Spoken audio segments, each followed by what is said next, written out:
C'était une soirée d'été de 1997. Ce jour-là, Cory célébrait son anniversaire chez lui. Il avait organisé une fête merveilleuse. Il y avait de la musique, des boissons de toutes sortes et des choses à manger. Il avait aussi organisé une espèce de gymkhana avec des épreuves étranges et drôles. C'était à mon tour. Je devais parcourir la maison le plus rapidement possible pour essayer de qualifier mon équipe et gagner cette épreuve. Le parcours commençait dans le jardin. Puis, je devais passer par la cuisine et finalement par le salon. À un moment donné, j'aperçus une espèce de trappe dans le plafond, somptueuse. Cory nous parlait toujours de celle-ci, en nous disant que quelque chose d'étrange s'y trouvait, toujours d'un air effrayé. La curiosité me rongeait et je décidai d'y monter. Il y avait des peintures, des portraits de beaucoup de personnes et je pouvais sentir une douce odeur de cannelle. Je n'ai jamais aimé les portraits, je les trouve très sinistres, ressemblant à des personnes sans vie. Ceux-ci avaient une vue étrange, il semblait qu'ils me suivaient avec leurs yeux, et ils semblaient avoir perdu leur âme. Quand j'ai fini mon enquête, je sortis dans le jardin avec mes copains. Ils étaient tous devenus des portraits d'eux-mêmes, sans vie, sinistres, pareils que ceux d'avant. Je quittai la fête et je partis chez moi, stupéfait. Je me réveillai le lendemain et je réfléchis à cet événement. Peut-être que j'avais beaucoup bu la veille et je serais tombé dans une série d'hallucinations. Curieusement, j'avais un pot rempli de cannelle dans les mains et les parois de ma chambre étaient remplies de portraits que je n'avais jamais vus. Depuis ce jour-là, je ne suis plus rien de mes amis. Les aurais-je tués et aurais-je peint leurs portraits pour les mettre dans ma chambre? Suis-je un psychopathe?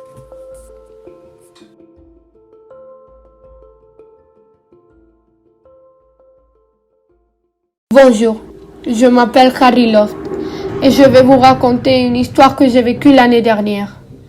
Un jour, mon ami Jayden Mooney nous avait invité mon meilleur ami Mark et à moi à la maison de campagne de sa tante dans un petit village près de Londres appelé Hereford. La maison était petite et jolie, mais on ne savait pas ce qui se passerait. Le jour où nous arrivions, tout semblait correct. Il n'y avait rien de mystérieux dans la maison, sauf qu'on ne pouvait pas entrer dans une chambre située au dernier étage de la maison. Les jours passaient et on ne savait rien de la tante. Peut-être que quelque chose lui arrivait. Que pouvait-il lui arriver et pourquoi ne nous écrivait-elle pas? Un jour, nous nous ennuyâmes et on voulut ouvrir la chambre. Et tout était normal, mais nous libérâmes des esprits. La nuit d'après, la maison était froide comme la glace et la lumière ne fonctionnait pas. Alors Marc commença à entendre des bruits. Il allait chercher une lampe de poche et soudain on entendit un cri qui nous donna la chair de poule. On ne le revoyait plus. La dernière nuit, Jayden disparut comme Marc. Alors je ne savais pas quoi faire et j'étais terrifiée. Le lendemain, je partais à Londres et quand j'allais sortir, les portes se bloquèrent et je ne pouvais pas sortir. Les esprits me possédaient et je sentais une folie que je n'avais jamais eue. Je résistais et un jour, quand j'étais à l'hôpital psychiatrique, j'entendis une voix qui disait « On vient te prendre ».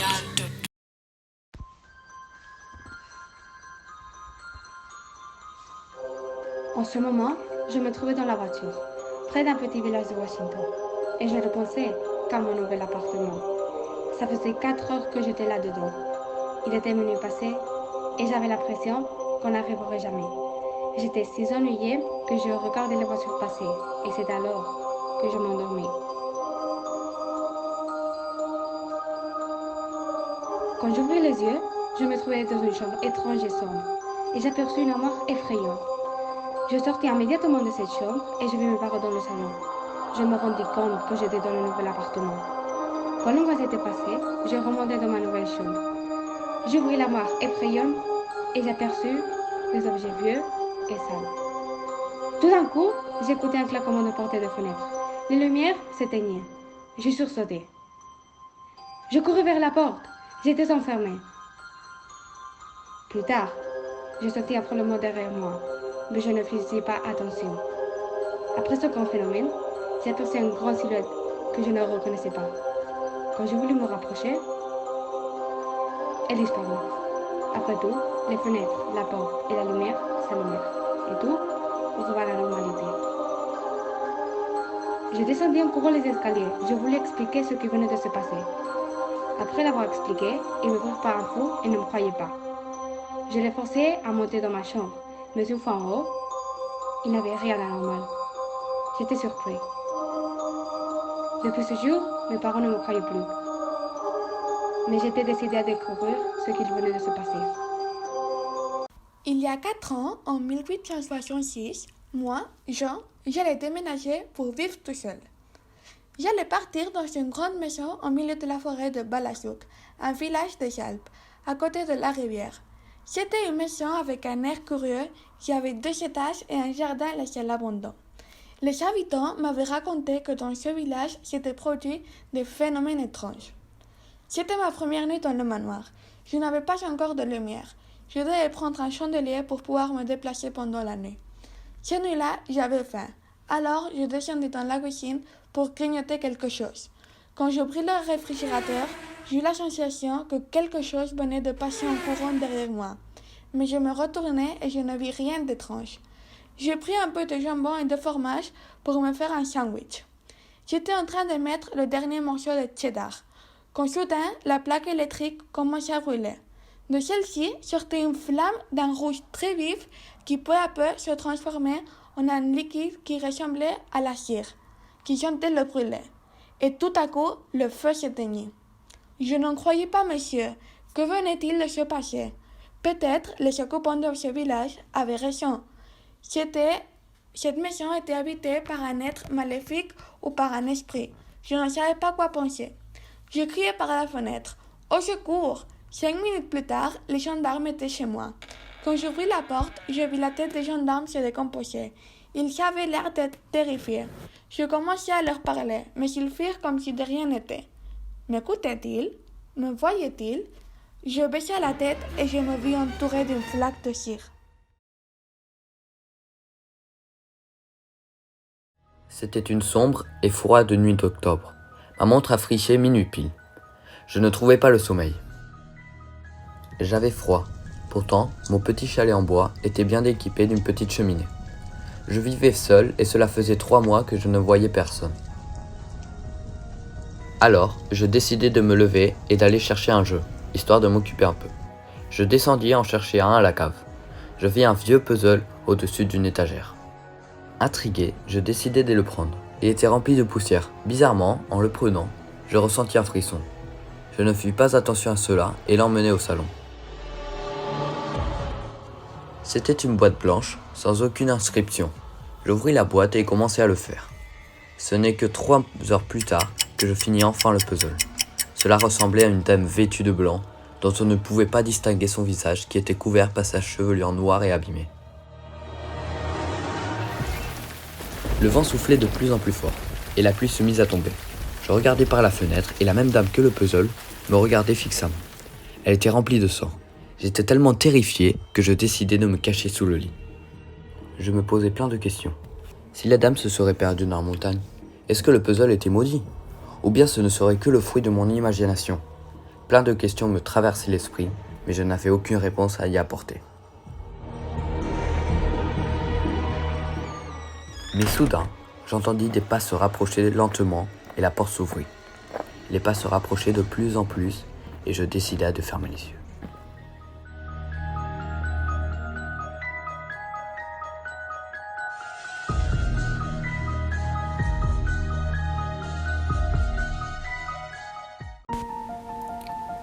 Je m'appelle Catherine Calvert et je vais vous raconter l'histoire qui me hante jour et nuit. Cette histoire se déroula en 1919. Pour moi, l'année de l'apparition. Je vivais avec ma mère et mon frère. Mon père mourut d'un arrêt cardiaque quand j'étais petite. Un jour, je partis acheter un miroir, car le mien était cassé. L'homme qui me vendit le miroir me raconta que ce miroir était possédé par un fantôme qui tuait ses propriétaires. Mais je l'achetai tout de même, car il était beau et pas cher. Cette nuit-là, je me brossais les dents et je regardais ce mystérieux miroir. Soudain, mon reflet changea d'aspect et s'assombrit. Je claquai des dents. Une odeur de putréfaction ou de chair pourrie envahissait mon âme. Une ombre sortit du miroir et pénétra dans mon corps. Je ne pouvais plus me contrôler. Je me dirigeais vers la cuisine et l'ombre m'obligeait à prendre le plus grand couteau. Je me réveillais avec des frissons. Que s'était-il passé? Je descendais voir ma famille. Il n'y avait personne. Cela devait être un rêve ou des hallucinations. C'est impossible. Où sont-ils? Ils étaient sûrement partis au supermarché. Aurais-je tué ma famille? Je ne savais pas quoi faire. Je me sentis coupable et triste. Il y a quelques mois, je partis à Madrid, à une petite maison en bois perdue au milieu de nulle part avec mon ami Jacob. Les jours passaient et tout allait bien, jusqu'à la nuit du 18 juillet. Depuis notre arrivée, on entendait tous les deux des portes qui se fermaient lentement et je vis plus d'une fois des livres qui tombaient tout seuls des étagères comme par magie. Mais on n'y prêta pas d'attention car on pensait que c'était le vent qui faisait des bruits étranges et qui bougeait les livres. Mais notre opinion changea quand on la vit. C'était une petite fille pâle comme la neige. Quand on l'aperçut, on resta paralysé, sans pouvoir respirer. Le lendemain, on découvrit que dans cette maison-là, il y a 20 ans, habitait une famille. Et le 18 juillet, on trouva les corps sans vie de toute la famille, sauf celui d'une des filles. Quelques secondes après, on ressentit un refroidissement qui monta par nos dos. Et quand on se retourna, elle était là, nous regardant. Soudain, nos corps battirent extrêmement vite et on sortit en courant dans la forêt. Puis, je perdis de vue Jacob. 6 mois se sont écoulés depuis cette apparition ou délire. Je ne suis pas sûre de ce que c'était et je n'ai rien su de Jacob. Je ne sais pas ce qui lui est arrivé, ni moi, ni personne. Mais j'en suis sûre de que ce petit être a fait quelque chose à mon ami et je pense aller le chercher.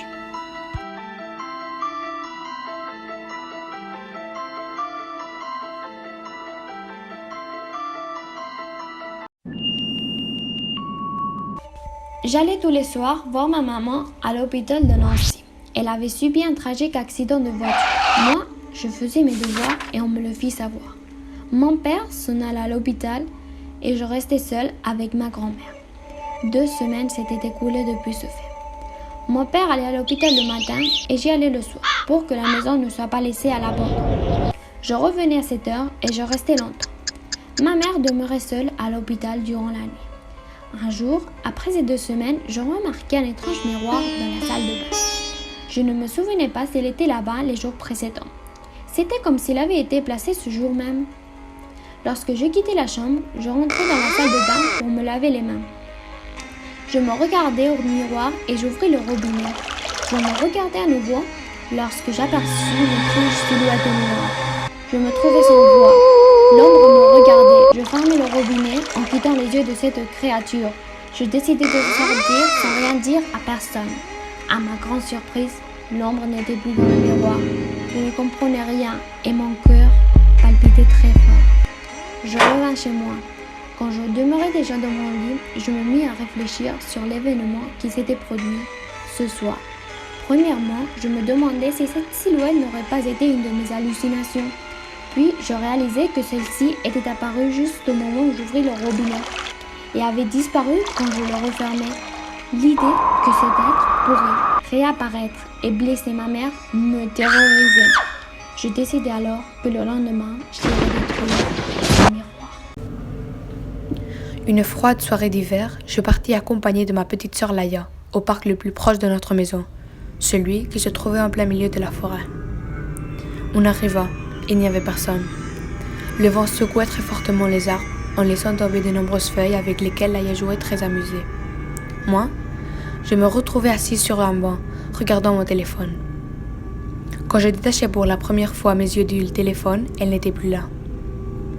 Sans trop réfléchir, je partis en courant à la recherche de Laïa. Rapidement, mon cerveau fut envahi par des mauvais pressentiments. Je courais et ne m'arrêtais pas. Le silence m'envahit de suite. Mes jambes commencèrent à trembler et j'avais des sueurs froides. Tout à coup, une forte lumière blanche attira mon attention. Le silence se transforma en un bruit aigu et je pus apercevoir un homme avec la tête d'un mort-vivant tenant Laïa dans ses bras. Je courus vers lui et quand j'allais prendre ma petite sœur, il disparut. Tout à coup, je la sentis derrière moi. Elle me disait de partir à la maison. Non, ce n'était pas possible. Étais-je devenue folle? Laïa, au contraire, était normale, comme si rien ne venait de se passer. Peut-être que je serais en train de rêver ou j'aurais eu une hallucination, mais ce n'était pas le cas. J'en étais sûre. De la seule chose dont j'étais complètement sûre, c'est que je ne retournerai jamais dans ce lieu aussi mystérieux.